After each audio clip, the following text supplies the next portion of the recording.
Muito bem, vamos iniciar mais um vídeo sobre da ditadura à democracia. Esse é o vídeo 3, já tem mais 2 vídeos gravados que vocês devem ter assistido. Então, meus amigos, referente a esse livro aqui, né, de Gene Sharp, Da Ditadura à Democracia, é um livro que eu deixei na descrição. Quem não conseguiu baixar, é só mandar um e-mail para mim, para esse contato que tem abaixo aqui, que eu mando para vocês, quem tiver dificuldade. Manda o endereço de e-mail aqui. Então nós vamos continuar hoje. Isso é um livro muito grande. O que interessa para nós mesmos é o anexo 1, 2 e 3, que é o que trata dos métodos de ação não violenta, são a parte prática. Essa parte que eu vou falar hoje é tudo teoria, são coisas que só para ilustrar, são comentários, e o resto, o que interessa mesmo é a prática das 198 ações ou estratégias que a gente vai usar para enfrentar pacificamente, sem nenhuma violência, as ditaduras terríveis que nós estamos enfrentando. As pessoas não acreditam. Então, meus amigos, nós vimos então no vídeo passado o índice, foi lido, né? Nós vimos a nota editorial da editora. Depois nós vimos testemunho de 9 presos políticos de Angola sobre a ditadura à democracia, uma parte muito interessante, o que pensam as pessoas, né, intelectuais. E depois o prefácio. E agora, hoje nós vamos começar no capítulo 1, né, que começa lá na página 23 do livro, quem tem o livro vai ver. Enfrentar as ditaduras com realismo, um problema persistente, a liberdade pela violência, golpes de Estado e eleições e salvadores estrangeiros, os salvadores da pátria, né? E enfrentar a dura realidade. Vamos começar a ver hoje. Então, para começar, pessoal, enfrentar a ditadura com realismo. Veja esse mapa que está aí, ó. É lá do leste europeu, que abrange aquela parte entre a Rússia e a Europa. Aqui tem a foto da Polônia em cima ali, e embaixo a queda do muro de Berlim, lá em 1989, né, quando eles começaram a derrubar o muro, que desinformavam o mundo dizendo que o comunismo tinha acabado. O comunismo jamais acaba. Eles apenas fizeram uma mudança de direção, deram uma abrandada no regime para poder conviver com o capitalismo, porque eles estavam morrendo de fome, porque o comunismo não acaba jamais. Então diz ali, ó, no livro, na página 23, diz: nos últimos anos, diversas ditaduras de origem nacional ou instituídas por influência estrangeira esborraram-se ou claudicaram ou caíram, né, diante da população contestatória e mobilizada. Apesar de serem muitas vezes consideradas sistemas firmemente implantados e inexpugnáveis, ditaduras ferrenhas, né, algumas revelaram-se incapazes de resistir ao desafio político, econômico e social organizado pelo povo que lançou. Então, desde 1980, ações de desafio popular de natureza predominantemente não violenta precipitaram a queda de regimes ditatoriais. E aí ele elenca aqui vários países: Estônia, Letônia, Lituânia, Alemanha Oriental, Checoslováquia, Eslovênia, Madagascar, Mali, Bolívia, Filipinas. E aqui na Europa tem todos esses países que vocês estão vendo aí. Só está faltando ali a Alemanha e outros ali. Mas na Alemanha, só no leste europeu, para o lado da Polônia, 20 países se tornaram democráticos, né, a partir da queda do Muro de Berlim, e até antes, né, como foi o caso da Polônia. E aqui na América Latina também aconteceu isso. Bom, meus amigos, o Brasil, aqui nós temos o Foro de São Paulo. Então, um problema persistente é esse aqui, da América Latina, o Foro de São Paulo. Nas últimas décadas, evidenciam de fato a existência de uma tendência para maior democratização dos países. Mas só que isso aí, em 2003, para vocês terem uma ideia, existiam no mundo 89 países livres, democráticos. E parcialmente livres eram 55. E não livres eram 48 ditaduras em 2003. Em 2009, já era a situação dos países livres não mudou. 89 eram livres, parcialmente livres subiu para 62, que já eram países sendo socializados, e não livres, ditaduras, eram 42. Deu uma pequena mudança. Hoje, na situação de hoje, não se tem uma estatística verdadeira, mas é fácil se fazer uma pesquisa e vamos ver que nós temos quase 100 países que já não são mais totalmente livres. Países livres não se sabe exatamente, mas são muito poucos países livres, e países não livres deve ter, não sei, mas 25% dos países do mundo, eles não são livres.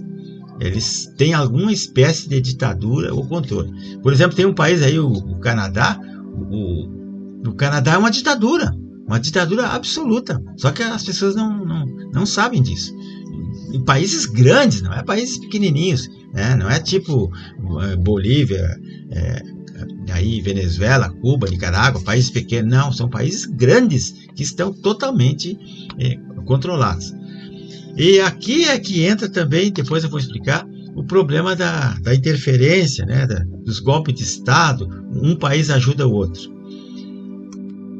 Outro caso que nós vimos aí é a liberdade pela violência. Então, muitos países aqui da América Latina, eu vou citar aqui, e até da África, eles têm uma liberdade face às circunstâncias. As soluções óbvias parecem inúteis, né? Não adianta. Os ditadores geralmente ignoram as barreiras legais, a Constituição, as leis, as decisões judiciais e principalmente a opinião pública. Eles manipulam. Então, numa reação compreensível à situação de crueldade, tortura, desaparecimento e morte de pessoas, a tendência é para concluir que uma ditadura só pode ser derrubada por outra ditadura ou por violência. E aí que está o engano, né? Não adianta trocar 6 por meia dúzia. Em determinados momentos, grupos de vítimas enfurecidas se organizam para combater ditaduras brutais e recorrem contra todas as probabilidades de meios violentos e de meios militares a seu alcance e fazem guerrilha e terrorismo, mas isso não resolve. Esses indivíduos, eles lutam corajosamente e pagam um preço elevado em sofrimento e perda de vidas e problemas. E o que acontece com o nosso país aqui, com o nosso pessoal? Acontece que as pessoas acabam se dando mal. Então, outro item é os golpes de Estado, eleições e salvadores da pátria, salvadores estrangeiros. O que acontece aqui na América Latina? Cuba ajuda a Nicarágua ajuda a Venezuela ajuda a Argentina ajuda a Bolívia, o Brasil ajuda a Argentina, o Brasil ajuda a Venezuela a dar os golpes de Estado. Porque os golpes de Estado só são dados com base em meios, em apoio logístico e dinheiro para comprar voto. Porque essas ditaduras, eles compram voto, eles oprimem as pessoas e compram voto. Então vejam o caso do Brasil, façam uma reflexão. O que vocês acham que está acontecendo com o Nordeste lá? Eles, depois que foram eleitos, cancelaram a água, cancelaram o 13º do Bolsa Família, oprimiram a população, pararam de investir em educação básica, mas eles não sentem isso aí, eles não estão preocupados com isso. Isso aí é golpe, é um golpe de Estado branco. Não precisa arma para dar golpe de Estado. Se dá golpe de Estado hoje com dinheiro e com ações políticas e com ameaças, né? É assim que eles agem. E finalmente nesse capítulo aqui, lá na página 32, ele fala sobre o enfrentamento da dura verdade. O brasileiro está pagando um alto preço. Tem mais de 2.000 pessoas, empresários, jornalistas, militares, pessoas de bem, cidadãos comuns, inclusive até estudantes e parlamentares, né, funcionários públicos, perderam cargos, tem gente presa, tem jornalistas exilados, como é o caso do Alan dos Santos, como Constantino e Paulo Figueiredo, que estão com os passaportes presos, estão proibidos de voltar ao país. Tem jornalistas, o caso do Oswaldo Sacco, está exilado também. Tem jornalistas presos, como é o caso do Alan Frutuoso, que está com tornozeleira, é o caso do Wellington Macedo, que está preso, e tantos outros aí, pessoas que estão sofrendo. Então eles são os nossos heróis, os patriotas, que fizeram em tentativas corajosas de fazer alguma coisa, de demonstrar o descontentamento contra essa ditadura que nós estamos sofrendo, mas eles pagaram um altíssimo preço, perderam suas carreiras. Tem gente presa, condenada a 17 anos de prisão, porque entrou lá no palácio para se defender das bombas com a Bíblia debaixo do braço.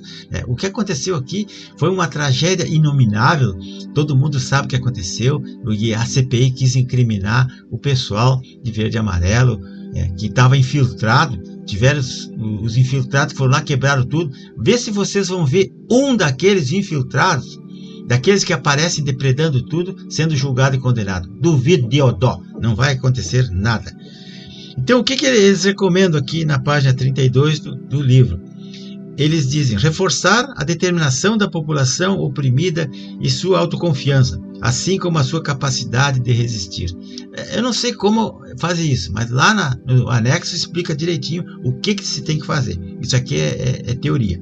Fortalecer os grupos sociais independentes e as instituições da população oprimida. E aí as igrejas, os partidos, os clubes, os sindicatos, por aí vai. Criar uma força poderosa de resistência interna. Aí é a sociedade organizada, a sociedade civil organizada nos clubes, nas igrejas, nas suas associações de classe, é que tem que se desenvolver isso. E depois desenvolver uma grande estratégia de libertação ambiciosa e poderosa e executá-la de forma competente. Então as pessoas têm que se focar nisso, e é uma coisa muito importante nessa fase aí. Então, meus amigos, eu peço a todos que se inscrevam nesse canal para a gente poder compartilhar isso, que vocês baixem o livro. Sem o livro não dá para a gente falar nem comentar, porque eu já fiz muitos vídeos sobre isso e ninguém sequer se deu o trabalho de assistir os vídeos. Mas é importante isso aqui, porque está tudo escrito, não é com violência que nós vamos chegar lá, não adianta. Ontem o Alan dos Santos, na live dele, ontem no Locals e no Cloud Hub, ele falou, ainda mostrou um vídeo antigo do professor Olavo de Carvalho, no tempo das velhas aulas de filosofia online que ele dava. Ele falou, ainda, eu não sei se foi em 2019, 2018, ele falou que a direita brasileira está agindo totalmente errado, né? A direita brasileira continua chamando um ditador que tem aí de corrupto, não sei o que. Isso aí não corrupto é o mínimo. O cara que desvia dinheiro é o mínimo, o assassino é o mínimo. O que o cara ele é um narcoterrorista, na verdade, o que ele faz? Ele é um genocida, porque ele apoia ditaduras sanguinárias, ditaduras que escorrem sangue, que tem gente sendo morta e torturada diariamente. Ele apoia grupos terroristas como o Hamas, como esses Hezbollah, que estão infiltrados em todos os países. Só as nossas Forças Armadas que não sabem. Agora, tem um livro aí do Leonardo Coutinho, lá de 2009, eu acho, e já falava que os caras estavam infiltrados aqui no Brasil. Tanto é que na década de 90 teve 2 atentados terroristas na Argentina pelo Hezbollah, que destruíram sinagoga e mataram centenas de pessoas. Mas o povo esquece isso. Os caras estão aí a vida inteira, estão no governo, estão infiltrados no governo federal. Tá cheio de cara lá infiltrado, mas ninguém vê isso. Então, meus amigos, por isso que eu venho aqui dar a cara a tapa e pedir a vocês que acompanhem isso, baixem o livro, leiam e estejam preparados, porque eu não sei o que vai ser do Brasil amanhã. Aliás, saber a gente sabe, né? O que a gente não sabe, o que a gente tem que fazer. Tá, meus amigos? Amanhã volto de novo. Espero que todos sigam esses conselhos que eu dei aqui. Baixem o livro. Vou deixar um filme aqui para vocês verem a respeito desse assunto, um documentário. E o livro está embaixo ali, a cópia está ali, o link. E tem mais o livro do Leonardo Coutinho para vocês lerem. Obrigado.